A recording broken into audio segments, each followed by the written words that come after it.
Hello, how's it going? Today I am doing a video on this guitar. Basically, I wanted to do this video for the people that have been seeing this guitar on the internet, mainly on eBay and AliExpress. And I just basically wanted to talk about this guitar in as much detail as I possibly can, so that you can make up your mind on whether you want to get it, whether you don't want to get it, and yeah, hopefully you come to the right decision about this guitar. So today I'm going to be talking about the NK 7-string electric guitar. So the first thing that I wanted to basically say was that this guitar is obviously a headless guitar. It has no headstock. All the tuning pegs are down at the bridge, but I'll talk about the bridge when I get to it. So before I actually wanted to start talking about everything about this guitar, I just wanted to tell you about the basic specs of this particular guitar and where I got it from. I got it from ebay.co.uk because I'm from England. I'm basically going to read out the specs that people usually like to know. This is a flame maple wood with a satin finish neck. The neck joint is a recessed bolt-on neck. The scale length is 25.5 inches. Fretboard is flame maple. Now it says here the top of the body is a eye poplar veneer with satin finish. I'm not too sure if it actually is. I think it's generally just ash wood with a satin finish instead. So the neck and the bridge pickups are the same. They are called Artec Sound humbucker pickups. I'll be talking about these later on in the video. So the pickup switch is a 3-way blade switch.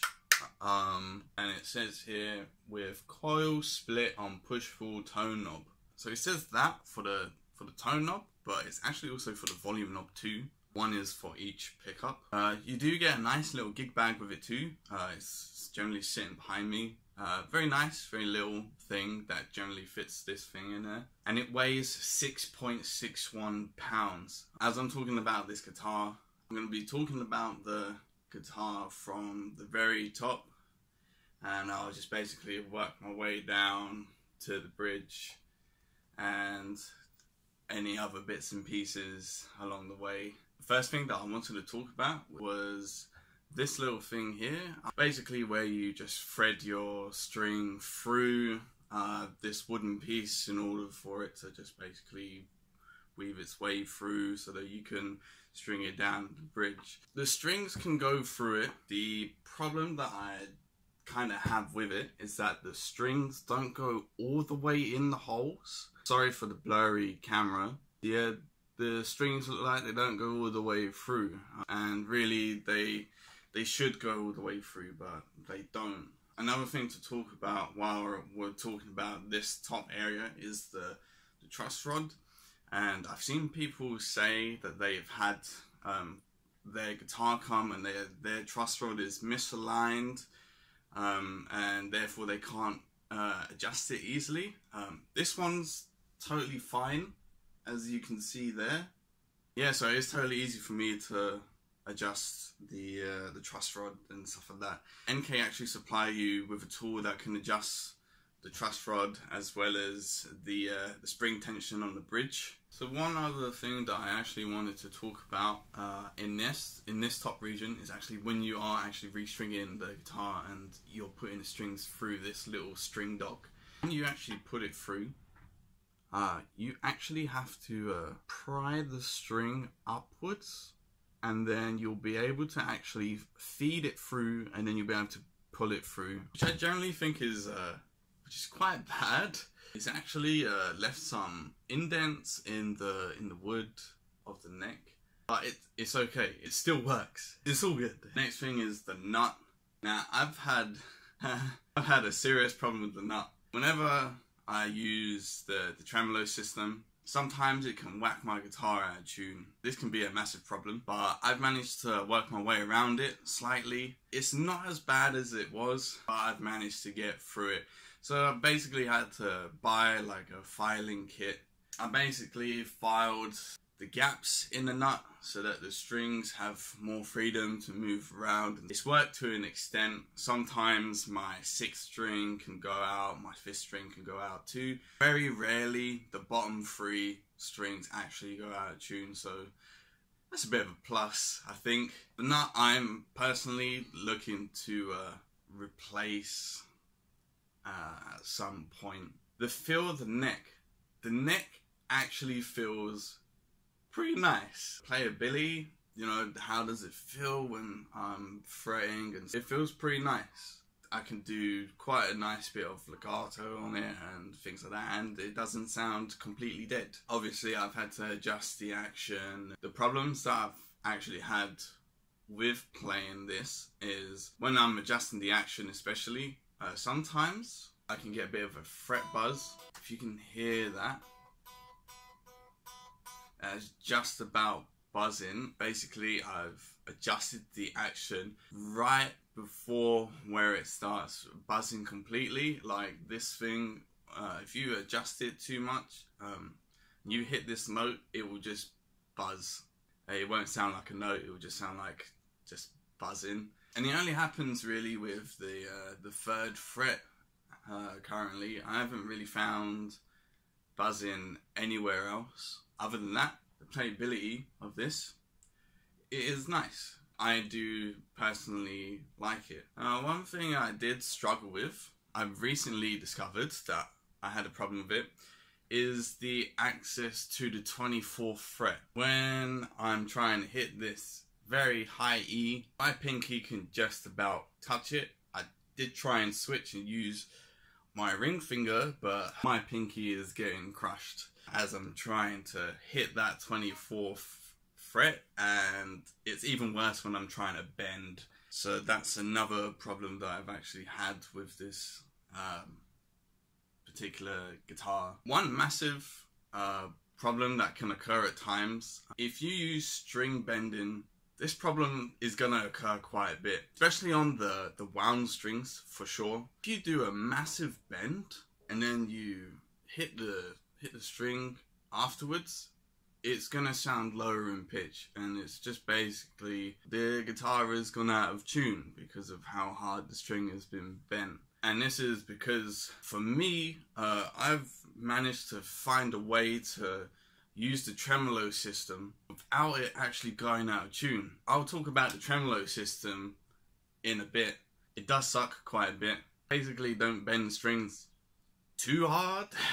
It's the one way that I've got around not detuning my guitar. It works for me. I don't particularly overbend or anything like that. I don't really do like strong bends, and it's fine for me. It stays in tune relatively most of the time. Okay, next thing is the pickups. They're both installed on the neck and the bridge position. I've seen videos of people saying with their guitars that they're gonna switch their pickups out, and to be honest, I've got a good tone out of them. They generally sound, I'm gonna say, good.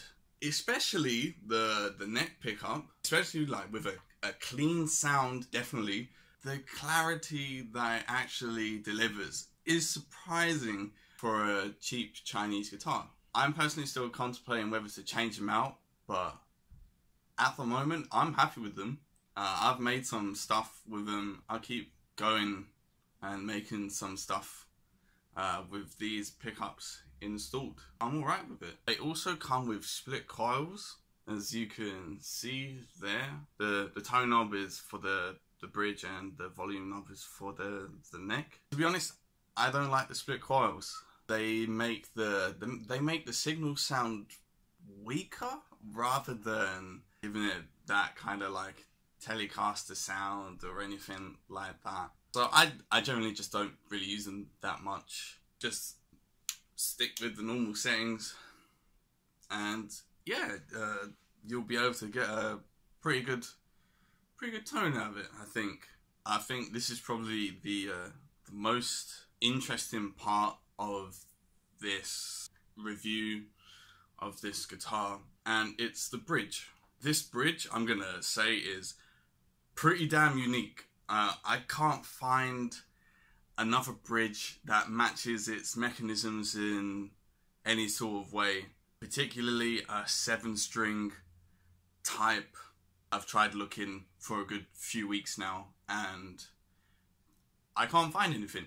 I've had quite a few problems with this bridge. When it came out of the box, I was trying to adjust the intonation and the action from the saddles here. Some of the grub screws are actually stripped already, and it makes it so much harder to actually adjust the intonation and the action. So I've actually ordered myself some grub screws. I do have them, I just haven't put them in, but I've managed to work around that particular problem, and at the moment it's working out pretty damn nice. I've made sure that the action is set up properly, the intonation is the way it needs to be. I will eventually change those grub screws out so that I have a better option if I were to go to a thicker string gauge and change my tuning. But speaking of string gauges, this bridge, you can only go so thick on the gauge of strings that you use until they can't fit in. I've got a 64 gauge string on the 7th. The problem is it doesn't fit in the way it should fit in. I'm gonna see if I can get this on camera, but if you can see my 7th string, if you can tell right there, I've actually had to unwrap the coil that the string is wrapped in, and then I've been able to actually feed it through the bridge's machine heads. I'm not sure what they're really called, but yeah, that's how I managed to get in the 64 gauge string. It's working out, but I think I might actually change down to a lower gauge. I've even tried it with a 60 gauge, doesn't fit in either. You'll probably have to unravel that. I'm guessing probably a 56 is probably the highest you can go until you can't actually fit the string into that saddle machine head. The other thing that I've come across on this, now when I got this out the box, the tuning pegs were loose. Some of them were quite loose. I remember seeing a video on YouTube somewhere that there was a guy saying that they need to be loose in order for you to actually tighten them with your fingers, and I've tried loosening them up. It's still impossible to actually turn these things with your fingers. When you tune up your guitar, there's going to be quite a lot of string tension, especially at these tuning pegs. Some are going to feel harder than others to turn, but they get so hard to turn, you generally do need an Allen key, Allen wrench, basically nearby, so you can actually tune this thing up properly. I've literally got something sitting on my desk just in case my guitar goes out of tune. So they came loose. I tightened these up, and I'm pretty sure that has kind of helped with holding the guitar in tune as well as filing the nut. But yeah, once you actually screw them in, they feel quite sturdy. They don't feel like they go anywhere after that. I remember before, when I changed my strings over with the 64 gauge, when I used to dump the whammy bar and then bring it back up, this 7th string would be out of tune by 3 semitones or a tone and a half. Let's say it's an A. I dump it down, it comes back up. It's suddenly a C. Weird. Ever since I've actually tightened these, my guitar has been so much more stable than it probably would have been. These are just one of these little problems that you can just work around and see if it works for you. So the next thing I wanted to talk about is, just as I mentioned, which was the tremolo. The tremolo itself. The tremolo system. Compared to other guitars, this tremolo system feels fairly strong. Basically, you can't just simply push the tremolo bar down with minimal effort. It requires not like hell of a load of strength, but it requires more than it should to actually dump the whammy bar down. And this is when This is when I actually noticed that the guitar actually goes out of tune. And I managed to find a way around it with the sacrifice of not being able to overbend your strings, like I was saying earlier on. You'll want to use a chromatic tuner for this scenario. When you go and do like a dive bomb, so dive bomb it, bring it back up, what you want to do is you want to strum the strings. If the string is higher in pitch than it needs to be, literally just loosen the string from the tuning peg and get it into pitch. Basically, you want to do that just like a few times. Eventually, you'll be able to actually do dive bombs, come back up, and it'll actually stay in tune. Someone shouldn't really have to do that. They should just be able to just tune up the guitar, dive bomb it as much as they like, and it should stay in tune. That's how it should be, but it doesn't. It doesn't. That is the way that I have managed to actually work around that situation. I did want to get a 7-string guitar with a tremolo system, so I ended up getting this because it was quite cheap and it was headless as well. I don't know whether you can actually take the spring out, change it for another, and it'll make a difference. I've not really looked into it all that much. The tremolo system, it's working out for me currently. So I wanted to finish this on a positive note, because I have obviously picked out quite a bit of problems with the guitar, but you know, every sort of instrument out there is going to have its imperfections and stuff like that. And yeah, and we can just work around them and get it, you know, into better condition than what it is. But I did want to finish on some of the cool stuff. So first thing with the cool things, it's headless. It looks pretty damn cool for a headless guitar.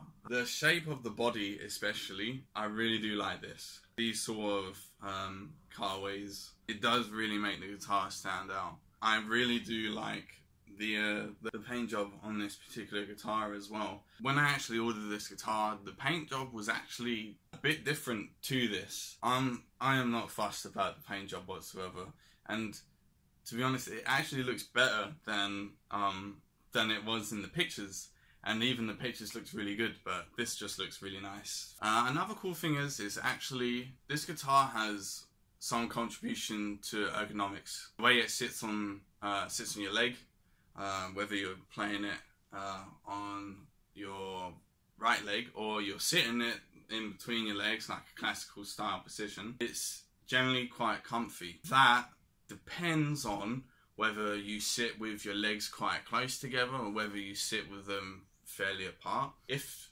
your legs are fairly apart and you've got the guitar sitting in the middle, it sits very comfortably. If your legs are actually close together, it don't feel that nice. It feels like you're being stabbed in the right leg, and yeah, I don't want that. It's rare I play like that. It's if I'm tracking a solo and I can't get it and I'm getting frustrated, then I usually sit like this, one leg right up, and I'm really focusing and swaying and dying. Overall, what do I personally think of this guitar? It's okay.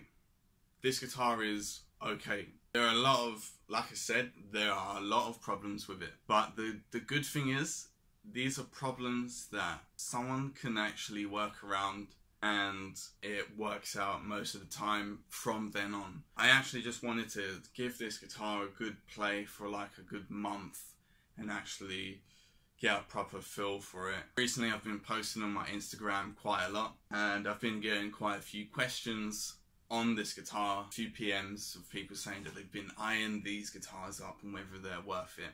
It's doing its job. I've managed to get some good tones out of it. Some songs I've done, it sounds pretty nice in it. Yeah, I'm just generally looking forward to actually doing some more stuff with this in terms of upgrades.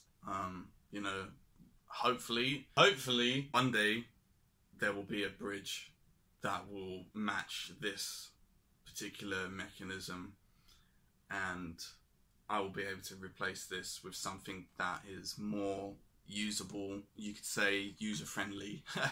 That's really all I have to say about the guitar itself. Just before I finish up, thank you Thank you guys for actually watching this video and taking your time to sit down and actually take all this information in. I've not really made videos in the past talking about things. This is really my first kind of guitar review. It's not really the greatest review out there, but hopefully it's enough to actually think about whether you do want to buy one of these and invest some money and some work into it, and generally get yourself a really good working headless guitar. If you have any questions, comment on the video, send me a PM. You can also follow me on Instagram, which I'll leave in the description down below. So yeah, once again, thank you so much for watching and have a good day.